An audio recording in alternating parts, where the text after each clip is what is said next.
નમસ્તે વિદ્યાર્થી મિત્રો, સ્વાધ્યાય 9.1 દાખલા નંબર 4 જેની સૂચના આપેલી છે કે નીચે આપેલી સંખ્યાઓનું સંખ્યા રેખા ઉપર નિરૂપણ કરો. સંખ્યા રેખાથી આપણે બધા પરિચિત છીએ. સંખ્યા રેખામાં મધ્યમાં વચ્ચે 0 બિંદુ આવેલું હોય. જમણી બાજુ જઈએ તેમ ધન સંખ્યા આવે અને ડાબી બાજુ જઈએ તેમ ઋણ સંખ્યા આવે. પરંતુ પૂર્ણ સંખ્યાઓ હોય તો સંખ્યા રેખા ઉપર આસાનીથી નિરૂપણ કરી શકાય છે. અહીંયા જે પ્રશ્ન આપેલો છે તેમાં અપૂર્ણાંક સંખ્યા છે, એટલે કે અંશ અને છેદવાળી સંખ્યા. તો આ સંખ્યાનું નિરૂપણ કેવી રીતે કરવું તે જોઈએ. અહીંયા બે પોસિબિલિટી થશે. એક એવી કે જેમાં અંશ નાનો અને છેદ મોટો હોય, અને બીજી એવી કે જેમાં અંશ મોટો હોય અને છેદ નાનો હોય. સૌપ્રથમ આપણે પહેલી પોસિબિલિટી માટે વાત કરીએ કે જેમાં અંશ નાનો છે અને છેદ મોટો છે.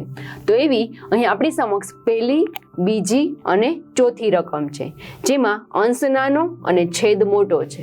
બધી રકમો આવી રકમ હોય ત્યારે છેદમાં જે સંખ્યા આપેલી હોય તેને ધ્યાનમાં રાખવાની. અહીંયા છેદમાં 4 આપેલા છે તો આપેલી સંખ્યા રેખા ઉપર 4 ભાગ પાડવાના. તો 4 ભાગ છે કોની વચ્ચે પાડવાના? તો આપેલી સંખ્યા છે એ ધન સંખ્યા છે, તો 0 અને 1 ની વચ્ચે 4 ભાગ પાડવાના. 4 ભાગ કરવા છે તો આપણે 3 બિંદુઓ લેવા પડશે. જો 3 બિંદુઓ લઈ તો તેની વચ્ચે 4 ભાગ પડે. તો અહીંયા સૌપ્રથમ 0 લઈએ. અહીંયા 0 છે એ આ બાજુ હશે અને 1 છે જમણી બાજુ, કેમ કે ધન સંખ્યા છે એટલે અહીંયા હશે. એની વચ્ચે 3 બિંદુઓ લઈએ. આ 1, આ 2 અને આ 3. 3 બિંદુઓ લઈ તો 4 ભાગ પડે. આ પહેલો ભાગ, બીજો, ત્રીજો અને ચોથો ભાગ. હવે આપણો પ્રશ્ન એ છે કે 3 ના છેદમાં 4. તો સૌપ્રથમ તો અહીંયા 0 થી શરૂઆત કરીએ. તો કે 0 ના છેદમાં 4, 1 ના છેદમાં 4, 2 ના છેદમાં 4, 3 એના છેદમાં 4, અને અહીંયા જે સંખ્યા છે એ વાસ્તવમાં 4 ના છેદમાં 4 હોય છે, જેને આપણે 1 વડે દર્શાવેલી છે અને આને 0 વડે દર્શાવેલી છે. તો હવે અહીં જોઈ શકાય છે કે 0 ના છેદમાં 4 લખેલું છે એ રિયલમાં વાસ્તવમાં છે 0, કેમ કે કોઈ પણ સંખ્યાને 0 ના છેદમાં લખેલી હોય એ સંખ્યા 0 હોય. બીજી સંખ્યા એટલે કે 4 ના છેદમાં 4 રહેલા છે, 4 4 ઉડી જાય એટલે કે ખરેખર એ શું છે? 1 જ છે. તો આપણે જે સંખ્યા રેખા પર નિરૂપણ કરવાનું છે 3 ના છેદમાં 4, તો આપણે દર્શાવીએ કે આ 3 ના છેદમાં 4 નું સ્થાન અહીં રહેલું છે. એવી જ રીતે બીજી રકમ જોઈએ. -5 ના છેદમાં 8. અહીં પણ અંશ નાનો છે અને છેદ મોટો છે, પરંતુ આપેલી સંખ્યા છે એ ઋણ સંખ્યા છે. ઋણ સંખ્યાનું સ્થાન સંખ્યા રેખા ઉપર ડાબી બાજુએ હોય. તો અહીંયા બિંદુને 0 લખીએ અને અહીંયા -1 લખીએ. 0 અને આ છે -1. તેની વચ્ચે છેદમાં 8 રહેલા છે તો 8 સરખા ભાગ કરવાના છે. તો આપણે 7 બિંદુઓ લેવા પડશે. તો આ છે 1, 2, 3, 4, 5, 6 અને 7 બિંદુ. હવે છેદમાં 8 વાળી સંખ્યા છે તો સર્વપ્રથમ 0 થી શરૂઆત કરીએ. 0 એના છેદમાં 8, ડાબી બાજુએ જશે એટલે માઇનસ સંખ્યા આવતી જશે.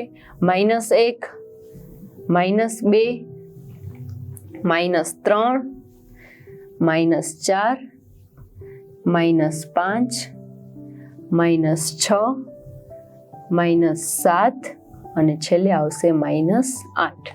બધાના છેદમાં 8. અહીં જોઈ શકાય છે 0 ના છેદમાં 8 એટલે 0 જ છે.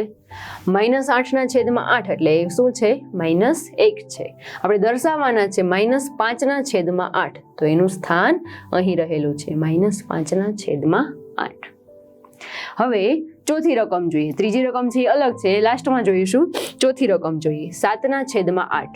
ધન સંખ્યા છે, તેનું સ્થાન સંખ્યા રેખા ઉપર જમણી બાજુએ. 0 અને 1 આ બંનેની વચ્ચે 8 ભાગ પાડવાના છે. તો અહીંયા આપણે 7 બિંદુઓ લેવા પડશે. તો અહીંયા સૌપ્રથમ પહેલું બિંદુ છે 0 લઈએ અને છેલ્લું બિંદુ છે 1 લઈએ. તેની વચ્ચે 7 ભાગ પાડીએ. 1, 2, 3, 4, 5, 6 અને આ 7 ભાગ. શરૂઆત છે છેદમાં 8 થી કરવાની છે, એટલે કે 0 છેદમાં 8, 1, 2, 3, 4, 5, સોરી અહીં છેદમાં 8 આવે છે.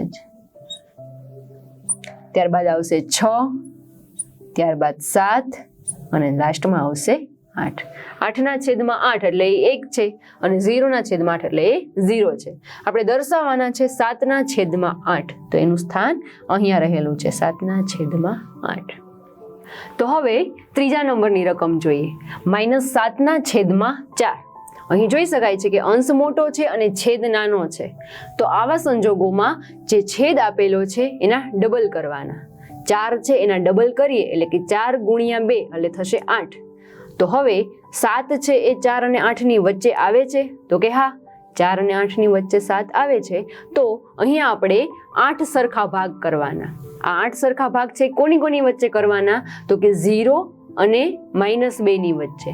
શા માટે -2 આવેલા છે, તો કે અહીંયા સંખ્યા છે એ ઋણ છે એટલા માટે માઇનસ આવે, અને 2 શા માટે આવેલા છે, તો કે 4ના ડબલ કરેલા છે એટલા માટે અહીંયા -2 આવશે. જો 4ના 3 ગણા કરેલા હોત તો અહીંયા 0 અને -3ની વચ્ચે આવત. તો સંખ્યા રેખા ઉપર ઋણ સંખ્યા ડાબી બાજુએ હોય તો અહીંયા 0 દર્શાવીએ અને અહીંયા -2 દર્શાવીએ. હવે આપણે 8 સરખા ભાગ કરવા છે તો અહીંયા 7 બિંદુઓ લેવા પડશે. તો આ છે 1, 2, 3, 4, 5, 6 અને આ 7 બિંદુ. તો ચલો વારાફરતી દર્શાવીએ. સૌપ્રથમ અહીંયા 0 થી શરૂઆત કરીએ. 0ના છેદમાં 4, 1ના છેદમાં 4, અહીંયા માઇનસ સંખ્યાઓ છે એટલે કે બધે માઇનસ આવશે.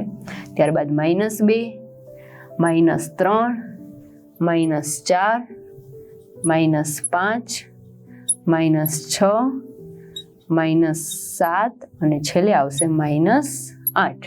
અહીં જોઈ શકાય છે -8ના છેદમાં 4 એટલે કે 4, 2, 8 એટલે એ -2 છે. અહીંયા વચ્ચે ક્યાંક -1 આવતા હશે તો અહીંયા -4 છેદમાં 4 એટલે અહીંયા વચ્ચે -1 આવતા હશે. અને 0ના છેદમાં 4 એટલે કે એ 0 છે. આપણે દર્શાવવાનું છે -7ના છેદમાં 4, તો એનું સ્થાન અહીંયા રહેલું છે -7ના છેદમાં 4.